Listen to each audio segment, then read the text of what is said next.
आज हम बात करने वाले हैं एक ऐसे नाम की जिसे इंटरनेट पर शायद ही कोई न जानता हो, मिस्टर बीस्ट।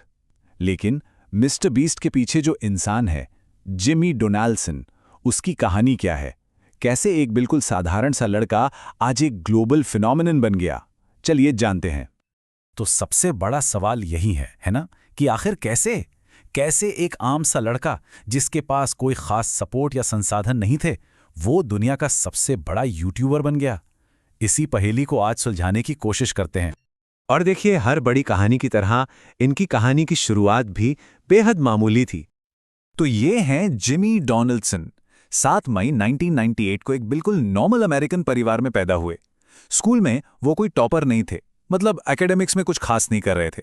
लेकिन एक चीज थी जिसमें उनकी जान बसती थी, कंप्यूटर और इंटरनेट। और इसी दीवानगी ने सिर्फ 13 साल की उम्र में उनसे अपना पहला यूट्यूब चैनल शुरू करवा दिया। और ये सिर्फ कोई हॉबी नहीं थी, ये एक जुनून था, एक ऑब्सेशन। तो चलिए अब जरा उनके यूट्यूब के शुरुआती दिनों में चलते हैं। तो शुरुआत में क्या हुआ? कुछ नहीं, मतलब लिटरली कुछ नहीं। उनके वीडियोस पर व्यूज आते ही नहीं थे। सोचिए, महीनों तक मेहनत करने के बाद भी जीरो रिजल्ट। ये वो पॉइंट होता है ना जहां 99% लोग छोड़ देते हैं, पर जिमी ने नहीं छोड़ा। और यहीं से उनकी जिद की कहानी शुरू होती है। लेकिन एक बात साफ समझनी होगी, ये सफलता कोई तुक्का नहीं थी। वो और उनके दोस्त लिटरली घंटों तक, मतलब दिन रात एक करके यूट्यूब के एल्गोरिथम को समझने में लगे रहते थे। क्या काम करता है, क्या नहीं, थंबनेल कैसा हो, टाइटल में क्या लिखें, ऑडियंस को कैसे रोक कर रखें, हर छोटी बड़ी चीज का वो एनालिसिस करते थे। तो ये किस्मत नहीं, बल्कि कड़ी मेहनत और स्मार्ट वर्क का नतीजा था। और उनकी इस मेहनत के पीछे की फिलॉसफी उनके ही शब्दों में छुपी है। उनका मानना था, और वो कहते भी हैं, कि अगर कोई पूरी तरह से किसी एक चीज में डूब जाए तो धीरे धीरे उस रास्ते का सही तरीका खुद ब खुद मिल जाएगा। बस यही उनका मंत्र था। और इसी धुन में उन्होंने कुछ ऐसे वीडियोस बनाए जो कह सकते हैं कि बिल्कुल अजीब थे। जरा सोचिए, एक वीडियो में वो 1 से लेके 1 लाख तक गिनती कर रहे हैं। एक दूसरे वीडियो में पूरी डिक्शनरी का हर शब्द पढ़ रहे हैं। कौन करता है ऐसा? लेकिन यही वो पागलपन था, वो अनोखे आइडियाज थे जिन्होंने आखिर में लोगों का ध्यान खींचना शुरू किया। और फिर आया वो टर्निंग पॉइंट जिसने सब कुछ बदल दिया। उन्होंने एक ऐसा नया फॉर्मूला ढूंढ निकाला जिसने उनकी कामयाबी को रॉकेट की स्पीड दे दी। ये बात है 2017 के आसपास की। जिमी ने अपना पूरा गेम ही बदल दिया। अब उनके वीडियोस का कॉन्सेप्ट था हैरान कर देने वाले चैलेंजेस और बहुत बड़े बड़े गिव अवेज। और बस यही वो फॉर्मूला था जिसने जिमी डोनाल्डसन को हमेशा के लिए मिस्टर बीस्ट बना दिया। और जब बड़े गिव अवे की बात होती है तो इसका मतलब छोटे मोटे गिफ्ट्स नहीं है। हम बात कर रहे हैं लाखों डॉलर्स कैश की, लग्जरी गाड़ियों की, और यहां तक कि पूरे के पूरे घर की। यूट्यूब पर ऐसा पहले किसी ने सोचा तक नहीं था, करना तो दूर की बात है।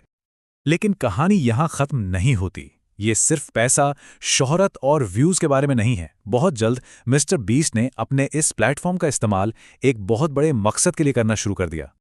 तो सवाल ये है कि वो ऐसा करते क्यों हैं, इतना पैसा क्यों लुटाते हैं? इसका जवाब उनकी सोच में है। वो कहते हैं, मैं पैसा इसलिए कमाता हूं ताकि उसे दूसरों पर खर्च कर सकूं और उन्हें खुश देख सकूं। बस इतनी सी बात, यही उनका सबसे बड़ा मोटिवेशन है। और ये सिर्फ कहने की बातें नहीं हैं, उन्होंने ये करके दिखाया है। गरीबों और बेघर लोगों की मदद करना हो या फिर टीम ट्रीज जैसा कैंपेन चलाकर लाखों पेड़ लगवाना हो, उन्होंने तो बीस्ट फिलैंथ्रोपी नाम से एक पूरी ऑर्गेनाइजेशन ही बना दी जो दुनिया भर में जरूरतमंदों की मदद करती है। अब देखिए, जहां इतनी शोहरत होती है वहां आलोचना तो होती ही है। कई लोगों ने कहा कि ये सब सिर्फ दिखावा है, व्यूज और फेम के लिए किया जा रहा है। लेकिन इस पर मिस्टर बीस्ट का जवाब हमेशा एक ही रहा, अगर दुनिया में कुछ अच्छा करने का मौका मिले तो क्यों नहीं करना चाहिए। उन्होंने इन बातों पर ध्यान नहीं दिया और बस अपना काम करते रहे। तो मिस्टर बीस्ट की इस कमाल की जर्नी से हमें क्या सीखने को मिलता है? चलिए कुछ जरूरी बातों पर नजर डालते हैं। उनकी कामयाबी का राज इन 4 चीजों में छिपा है। नंबर 1, धैर्य और कंसिस्टेंसी, मतलब तब भी लगे रहो जब कोई रिजल्ट ना दिख रहा हो। नंबर 2, कड़ी मेहनत और सीखते रहना, अपने काम को बेहतर बनाने की कोशिश कभी मत छोड़ो।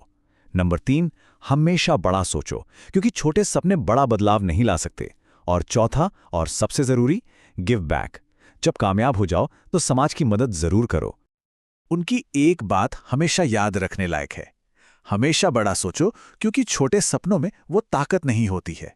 ये दिखाता है कि बड़े विजन की पावर क्या होती है।